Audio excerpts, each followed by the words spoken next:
Zero-G FPS combat, something very few games have attempted to do, and frankly none of the ones that tried have succeeded in establishing a player base, but that may be about to change with Boundary. From Studio Surgical Scalpels, this astronaut FPS has been in development for quite a while with a planned release date for this year. And if you're interested in trying it for yourself, the demo is playable for Steam Next Fest, which I do recommend checking out. This game absolutely scratches an itch that I've had for evolving shooters in interesting ways. Tired of jump jets, wall running, or building forts mid-firefight? How about an FPS that takes place exclusively in space? Boundary is a particularly interesting take on Zero-G combat because its aesthetics place the game in the not-too-distant future. Like if all of a sudden the major powers around the world decided that we needed to heavily arm our astronauts, they would probably look like they do in Boundary. And frankly, I like this a lot. It kind of grounds the game, so to speak, in a world that feels far more believable. There's no lasers or force fields in Boundary. There are, however, space AKs and space bolt-action sniper rifles, and a cool suit puncture mechanic where taking damage in a firefight may require you to patch your suit extremely fast or you'll die from decompression. Players also have suit-based grappling hooks to pull them towards objects quickly, and your boots can magnetically stick you to the surface of stations so that you can walk around on them. There's also complete 6 degrees of movement freedom. You of course get the traditional forward, back, left and right strafing, but now you can also move up and down and even rotate your orientation. Rotating can actually be really useful for finding a better angle to engage from, making it so that you're taking advantage of your cover as best as possible. For example, strafing right around a corner for a traditional peek exposes a good chunk of your body. But in Boundary, if you choose to rotate 90 degrees and then strafe upward instead, you'll only be exposing your head.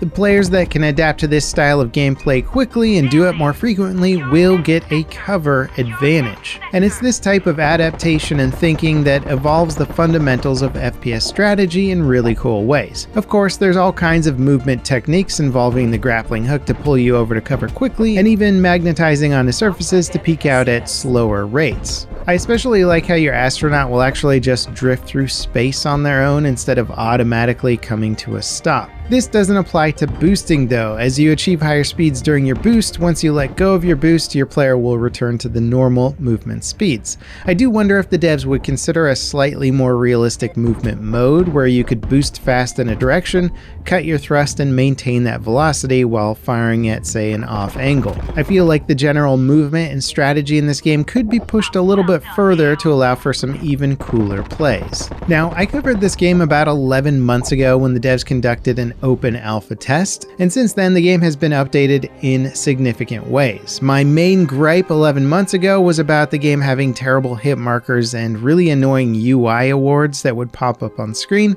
and now those two elements are fixed. The UI feels better, and there's a new radar system designed to help you locate targets much quicker. I believe the radar also indicates your signature size as to when you're going to alert enemies of your presence, but I'm not 100% sure on all of the nuances of how it works yet. And it's nice to see the devs progressing the game and recognizing the flaws and improving upon the design. The back-end menu system seems easier to navigate as well, and get into the customization areas. Your astronauts can be customized with fun or crazy cosmetics. It's actually funny to think about putting on, say, the traditional green camo pattern on an astronaut shooter, since it's basically going to make you stick out like a sore thumb. In fact, the white default skin or maybe even a black skin are probably going to be the best possible options to blend in with your environment. The game also has a basic tutorial system now, and a complete progression and unlock system that actually looks pretty robust. Tons of weapon attachments and even class upgrades. There's currently 3 playable classes in the demo, and it looks like there's about 6 total, which will bring slightly different abilities to your team,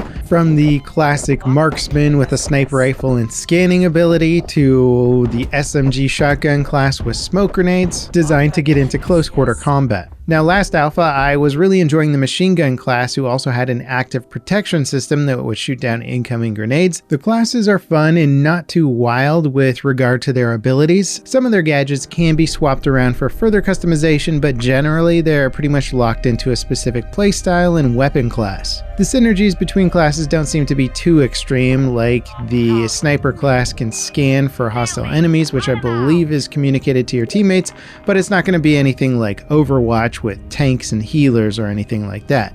Everyone is still primarily combat focused with nuanced differences that may suit your playstyle a bit better.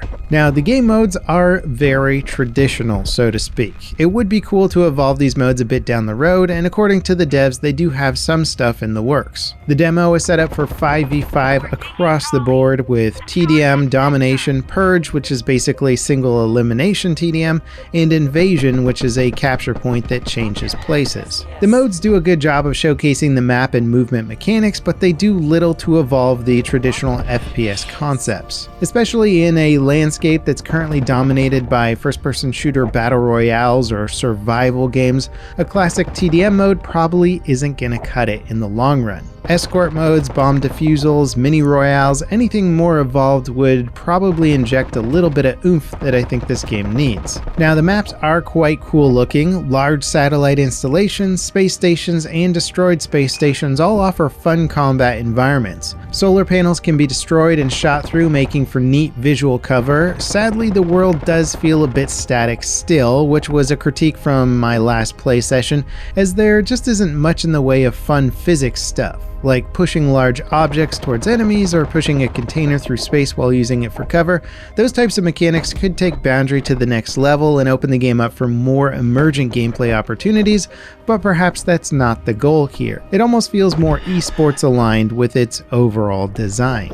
And of course, I can't play Boundary without comparing it to a much older game called Shattered Horizon. A game that unfortunately never really gained much traction, but it did offer some really fun zero-G ideas. In that game, there was far more asteroid-based facilities offering cool tunnel systems and sort of asteroid-based locations. Things that Boundary could easily implement into their own game, and perhaps they have or are. I just haven't seen asteroid combat yet, but that would certainly be a great way to expand the combat locations. Boundary is shaping up to be a very solid shooter. It's pretty easy to learn, and it seems like the movement skill and map knowledge will play the biggest role in the general skill curve.